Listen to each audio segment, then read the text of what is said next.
नमस्कार मित्रों, मेरा नाम है आदित्य। आप देख रहे हैं एडवोकेट आदित्य यूट्यूब चैनल। चर्चा जजमेंट्स की प्रोग्राम का ये आप 25वां पार्ट देख रहे हैं और अपने इस प्रोग्राम में मैं आपको हाई कोर्ट और सुप्रीम कोर्ट के जो भी मैट्रिमोनियल केस से संबंधित जजमेंट्स आते हैं, जो आप लोगों के केस के लिए काफ़ी ज़्यादा ज़रूरी होती है, उन्हीं के बारे में बताता हूँ कि अगर आप लोगों का वैसा ही सेम मामला होगा तो इन जजमेंट्स को आप अपने केस में लगा सकें और फ़ायदा ले सकें। आज के जिस जजमेंट के बारे में मैं आपको बताने वाला हूँ वो काफ़ी ज़्यादा इम्पॉर्टेंट है। ये चीज़ तो आप जानते ही होंगे या फिर नहीं जानते हैं तो मैं आपको बता देता हूँ कि यदि आप एक हिंदू पुरुष हैं और ऐसे में आप शादीशुदा हैं और ऐसे में आप अपनी पत्नी के जीवन काल में ही बिना उससे डिवोर्स लिए किसी अन्य लड़की के साथ दूसरा विवाह कर लेते हैं, तो ऐसे में यह एक प्रकार का अपराध होगा जिसका प्रोविजन भारतीय दंड संहिता की धारा 494 में किया गया है। यानी यदि आप एक हिंदू पति हैं और ऐसे में आप अपनी पत्नी को बिना डिवोर्स दिए उसके जीवन काल में ही किसी अन्य लड़की से शादी कर लेते हैं, तो ऐसे में आपके ऊपर भारतीय दंड संहिता की धारा 494 लगेगी। लेकिन जो ये भारतीय दंड संहिता की धारा 494 वाला प्रोविजन है, ये सिर्फ उन्हीं लोगों के ऊपर लागू होता है जिनके ऊपर हिंदू विधि लागू होती है। यानी यदि एक आप मुस्लिम पुरुष हैं और ऐसे में आप अपनी पत्नी के जीवन काल में ही बिना उससे तलाक लिए किसी अन्य लड़की से दूसरा निकाह कर लेते हैं, तो ऐसे में आपके ऊपर भारतीय दंड संहिता की धारा 494 नहीं लग सकती है, क्योंकि एक मुस्लिम पुरुष जो होता है वो एक साथ 4 पत्नियां रख सकता है। इसके लिए उसके ऊपर भारतीय दंड संहिता की धारा 494 नहीं लगेगी। यानी जो भारतीय दंड संहिता की धारा 494 का प्रोविजन किया गया है वो सिर्फ ऐसे लोगों के लिए किया गया है जो हिंदू है या फिर जिनके ऊपर हिंदू विधि लागू होती है। मुस्लिमों के लिए ये प्रोविजन नहीं किया गया है। मुस्लिम पुरुष यदि चाहे तो वो 4 पत्नियां एक साथ रख सकता है और इसके लिए उसके ऊपर किसी प्रकार की कोई धारा नहीं लगेगी, किसी प्रकार का कोई प्रोविजन इसके लिए नहीं किया गया है कि यह एक अपराध होता है। मुस्लिम पुरुष के ऊपर ऐसी स्थिति में भारतीय दंड संहिता की धारा 494 नहीं लगेगी।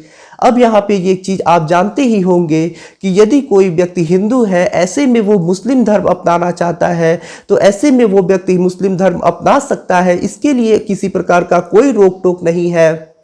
यदि कोई हिंदू व्यक्ति मुस्लिम धर्म अपना लेता है तो ऐसे में जो भी मुस्लिम कानून नियम होते हैं वो सारे उसके ऊपर लागू होना शुरू हो जाएंगे। फिर उसके ऊपर हिंदू धर्म का कोई नियम कानून लागू नहीं होगा।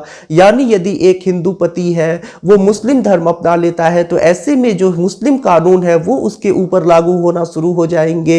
हिंदू धर्म से फिर उसके ऊपर कोई मतलब नहीं रहेगा। हिंदू जो भी कानून है उसके ऊपर लागू नहीं होंगे। फिर जो मुस्लिम धर्म के प्रोविजन है वही उसके ऊपर लागू होते हैं। तो ऐसे में आपके मन में ये चीज जरूर आती होगी कि यदि आप एक हिंदू हैं, आप शादीशुदा हैं, ऐसे में आपका केस चल रहा है, ना ही आपकी पत्नी साथ रहने को तैयार हो रही है, ना ही आपको डिवोर्स दे रही है, तो ऐसे में आप क्या करेंगे कि आप मुस्लिम धर्म अपना लेंगे, हिंदू धर्म का त्याग कर देंगे और उसके बाद दूसरा शादी कर लेंगे। ऐसे में आपकी जो पहली पत्नी है वो आपके ऊपर कोई केस नहीं लगा पाएगी। तो आज के जिस जजमेंट के बारे में मैं आपको बताने वाला हूं वो इसी से संबंधित है। ये जजमेंट आपको बताएगा कि क्या यदि आप एक हिंदू हैं और ऐसे में आप मुस्लिम धर्म अपना के दूसरा निकाह कर लेते हैं तो ये वैध होगा या नहीं होगा। क्या आपके ऊपर भारतीय दंड संहिता की धारा 494 लग सकती है या नहीं लग सकती है। आज के जिस जजमेंट के बारे में मैं आपको बताने वाला हूं वो इसी से संबंधित है और इसी से संबंधित आपको नॉलेज देगा। तो ये जो जजमेंट है वो आप लोगों के लिए काफ़ी ज़्यादा इंपॉर्टेंट है और काफी नॉलेज आपको मिलेगा। तो चलिए अब इस जजमेंट के बारे में जान लेते हैं। अगर आप एक लॉ स्टूडेंट हैं और ऐसे में आपका भी सपना है कि जुडिशरी एग्जाम को क्लियर करके आप जुडिशियल ऑफिसर बने, तो ऐसे में अनअकैडमी एक ऐसा प्लेटफॉर्म है जहां घर बैठे आप इंडिया के टॉप एजुकेटर्स से जुडिशरी एग्जामिनेशन की तैयारी कर सकते हैं। ये जो एजुकेटर है वो आपको लॉ के बारे में जानकारी देने के साथ ही साथ आपको अन्य ऐसे भी तरीके बताएंगे जिनकी मदद से आप बड़ी आसानी से अपनी तैयारी कर सकेंगे और सफलता प्राप्त कर सकेंगे। अभी अनअकैडमी के प्लेटफॉर्म पे UJST यानी अनअकैडमी जुडिशरी स्कॉलरशिप टेस्ट 2021 चल रहा है, जिसमें पार्टिसिपेट करके आप एक्साइटिंग प्राइजेस जीत सकते हैं और 40 लाख रुपए तक का स्कॉलरशिप भी जीत सकते हैं। अगर आप अनअकैडमी से सब्सक्रिप्शन लेते हैं तो ऐसे में आप घर बैठे ही इंडिया के टॉप एजुकेटर से अपने जुडिशरी एग्जामिनेशन की तैयारी भी कर सकते हैं। आपको अनलिमिटेड एक्सेस टू कोर्सेज मिलेंगे, प्रैक्टिस टेस्ट मिलेंगे, बैच कोर्सेज मिलेंगे और साथ ही साथ स्टडी मटेरियल भी आपको पीडीएफ के फॉर्म में मिलेगी और ऐसी तमाम सुविधाएं मिलेंगी जिससे कि आप अपने स्टडी को, अपनी तैयारी को बड़ी आसानी से कर सकती हैं और सफलता भी प्राप्त कर सकती हैं।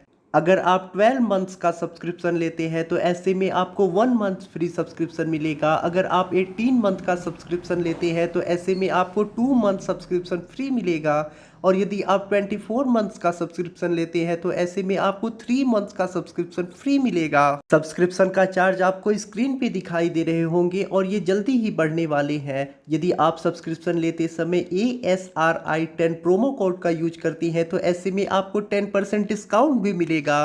तो सबसे पहले तो मैं आपको एक चीज बता देना चाहता हूं कि जिस जजमेंट के बारे में मैं आपको बताना चाहता हूं वो 1995 में आया है। तो आप अब ऐसा सोच रहे होंगे कि ये जजमेंट काफी ज्यादा पुराना है तो ऐसे में ये प्रभावी नहीं होगा।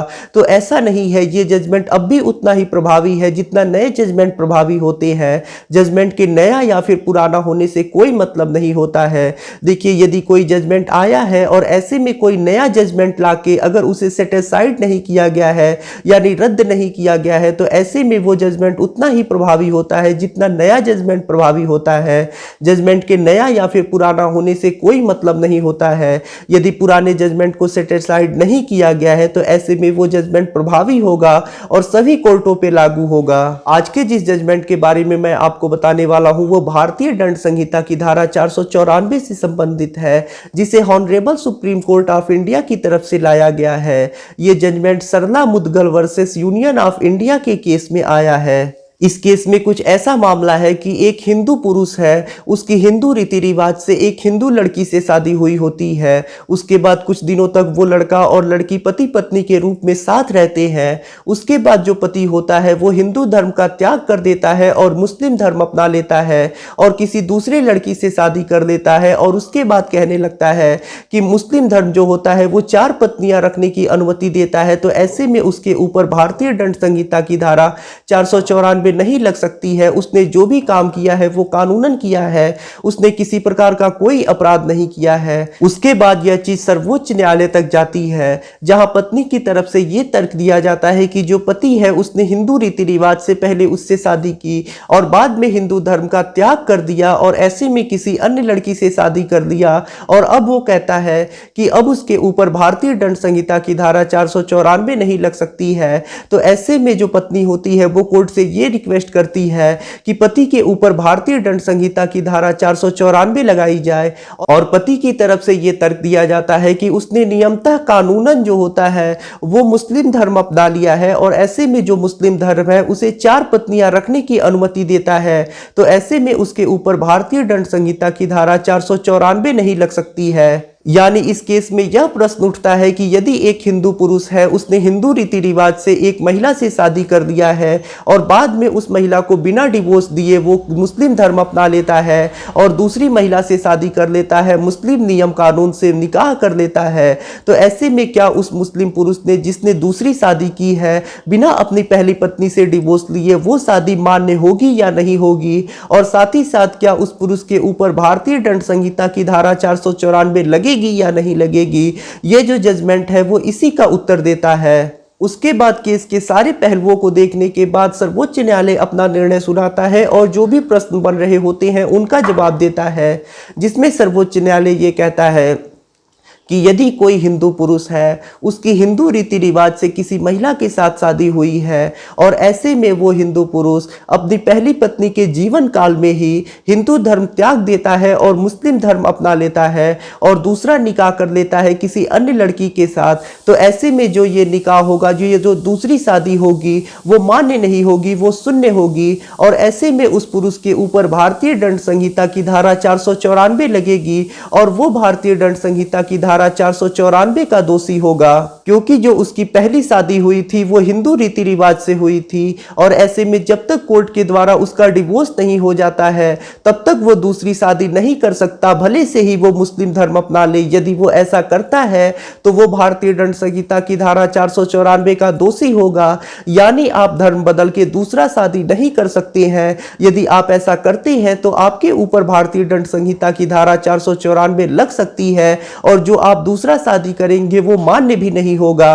तो शायद अब आपका जो प्रश्न था कि क्या आप एक हिंदू हैं और ऐसे में आप अपनी पत्नी के जीवन काल में ही बिना उससे डिवोर्स दिए किसी अन्य लड़की के साथ मुस्लिम धर्म अपना के दूसरा निकाह कर लेते हैं, क्योंकि जो मुस्लिम धर्म है वो एक साथ 4 पत्नियां रखने की अनुमति देता है। मुस्लिमों के ऊपर भारतीय दंड संहिता की धारा 494 नहीं लग सकती है। तो क्या आप ऐसा कर सकते हैं या नहीं कर सकते हैं? क्या आप मुस्लिम धर्म अपना के दूसरा निकाह कर सकते हैं या नहीं कर सकते हैं? इसका जवाब आपको मिल गया होगा, आप ऐसा नहीं कर सकते हैं। यदि आप ऐसा करते हैं तो ऐसे में आपके ऊपर भारतीय दंड संहिता की धारा 494 लगेगी और जो आप दूसरा निकाह करेंगे यानी दूसरा विवाह करेंगे वो भी शून्य होगा। आप धर्म बदल के ऐसे कानून को गुमराह करके दूसरा निकाह नहीं कर सकते हैं। यदि आप करते हैं तो ऐसे में आप एक अपराधी होंगे, ऐसे में आपको सजा तक हो सकती है। इस जजमेंट का लिंक आपको डिस्क्रिप्शन में मिल जाएगा, वहां से जाके आप इस जजमेंट को डाउनलोड करके पढ़ सकते हैं।